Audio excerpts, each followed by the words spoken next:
Arkadaşlar merhaba. Bugün sizlere kanalımın mottosu olan daha çok yiyebilmek ve sağlıklı olmak için spor yapa uygun iki tane pratik tarif paylaşıyor olacağım.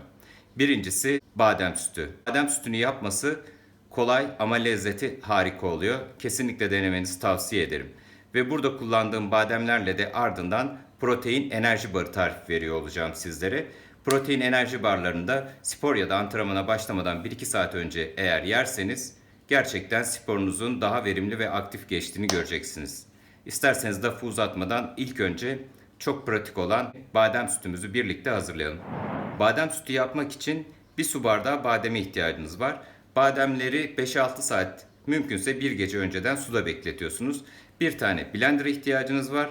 Bir de bunu süzmek için blender'dan geçirdikten sonra bir tülbente ihtiyacımız olacak. İsterseniz hemen yapalım.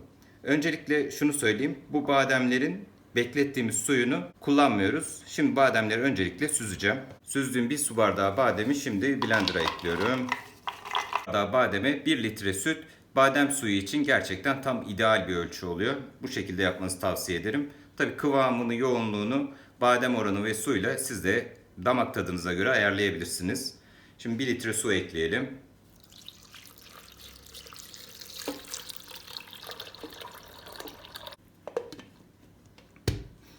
Şimdi bu süt kıvamına gelinceye kadar su ve bademleri blenderda çekiyorum.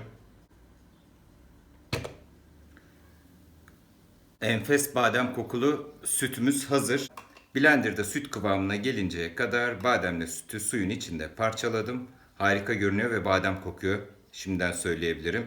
Şimdi bunu süzeceğiz. Tülbentlerin dört kenarından tutuyorum ve elimle sıkıyorum. Badem sütümüz hazır. Şimdi bir tadına bakacağım. Bunları atmıyoruz. Bunlarla da şimdi hemen ardından sizlere nasıl protein enerji barı yaptığımı gösteriyor ve tarifini veriyor olacağım. Bakın ne kadar güzel oldu. Bunu balla da tatlandırabilirsiniz içerken. Öyle de çok güzel oluyor. Ne de şöyle bir tadına bakmak istiyorum. Harika badem kokusu var. Bir badem sütü ve aroması var. O marketlerde satılan pahalı badem sütlerini almanıza hiç gerek yok. Yapması bu kadar kolay. Ayrıca bademleri de şimdi protein bara yaparak değerlendiriyor olacağız. Hadi şimdi protein barımıza geçelim. Enerji protein barını yaparken de sevdiğiniz bütün kuru yemişleri kullanabilirsiniz. Benim burada bir su bardağı yulafım var. Taze, daha doğrusu kavrulmamış yer fıstığım var. Üzümüm var. Yine aynı şekilde kavrulmamış cevizim. Biraz kayısım, 10 tane kadar kuru kayısı ve az önce badem sütü yaptığımız bademlerim var. Biraz da balım var. Şimdi hemen bunları sırayla karıştıralım. Su bardağı yulafı ekliyorum. Bademleri ekliyorum. Kuru üzümlerimi ekliyorum. Bir avuç. Cevizlerimi ekliyorum. Bunlar biraz büyük kalsınlar istiyorum. O yüzden şöyle elimle kırıyorum. Ve fıstıklarımı blenderdan geçirmek istiyorum. Çok hafif. Kabuklarıyla birlikte kullanıyorum. Gördüğünüz gibi. Çok fazla değil. Hafif parçalayacağım fıstıkları. Evet. Fıstıklarım da hazır. Karışıma ekliyorum. Karışıma doğradığım kuru kayısılarımı ekliyorum. Şimdi bunları bir arada tutacak olan şey bal. Dolayısıyla içine bunları tutacak kadar bal ekleyeceğim. Balımı ekliyorum. Acele etmeden bütün bunları balla birlikte karıştıracağız. Kıvam alana kadar. İçine biraz da pekmez ekliyorum. Bence daha güzel olacak. Bundan bir tane yedikten sonra insan enerji patlaması yaşar. Spor öncesi bunlardan yemek harika oluyor. Daha önceden hazır olanlarından yiyordum ama artık kendim yapıyorum. Çok da lezzetli ve yapması bu kadar kolay. Biraz daha bal eklemek istiyorum. Bunları bir arada tutsun diye. 3 yemek kaşığı bal, 1 yemek kaşığı da pekmez eklemiş oldum. Şimdi bunu fırında pişirmek için hazırlayacağım. Benim şöyle bir çelik küvetim var. Bunu da yapıyor olacağım. Öncelikle içine bir yağlı kağıt serelim. Şöyle. Ardından karışımımızı içine atalım. Hepsini. Oo, bayağı çok oldu.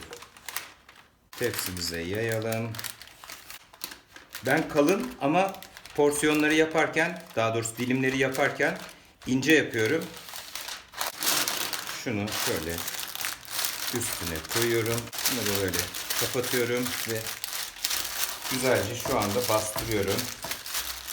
Burada sıkıştırmak çok önemli. İyice sıkıştırın.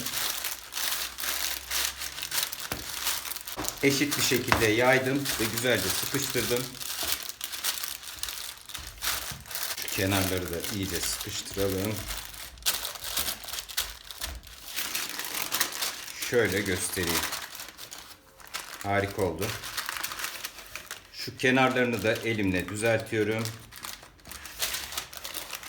Şöyle. Üzerini şu şekilde kapatacağım. Üstü yanmasın diye. Ve protein enerji barlarımı 150 derece daha önceden ısıttığım fırında yaklaşık bir yarım saat kadar kızarana kadar pişireceğim. Ardından da burada badem sütüyle birlikte tadına bakıyor olacağız. Protein enerji barlarım gördüğünüz gibi hazır. Tam 30 dakika 160-170 derecelik fırında pişirdikten sonra soğuması için dışarıda bekledim. Şu anda soğuk ve hazır. İsterseniz şimdi öncelikle bunları küçük dilimler haline getirelim.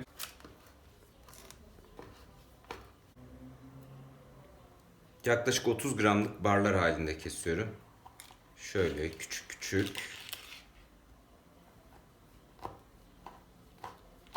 Enerji barlarım harika kokuyor ve görünüyor. Şimdi tadına bakmak istiyorum.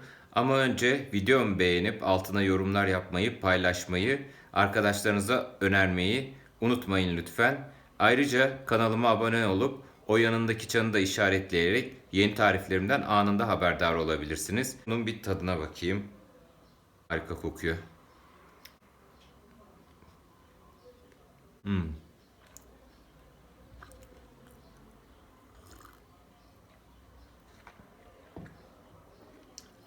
Enerji barlarımın lezzeti, tadı, şekeri harika. Özellikle o içindeki küçük kuru üzümleri yediğim zaman ara ara çok seviyorum kayısı ile birlikte. Badem sütü de çok ferahlatıcı, güzel bir lezzet. Denemenizi şiddetle tavsiye ederim. Spordan 1,5-2 saat önce yediğinizde size sporun daha verimli ve aktif geçmesini sağlıyor ve yardımcı oluyor. Başka bir videomda Planet Dünya Yemek kanalında tekrar görüşmek üzere. Kendinize iyi bakın, sağlıkla kalın, hoşça kalın. Görüşmek üzere.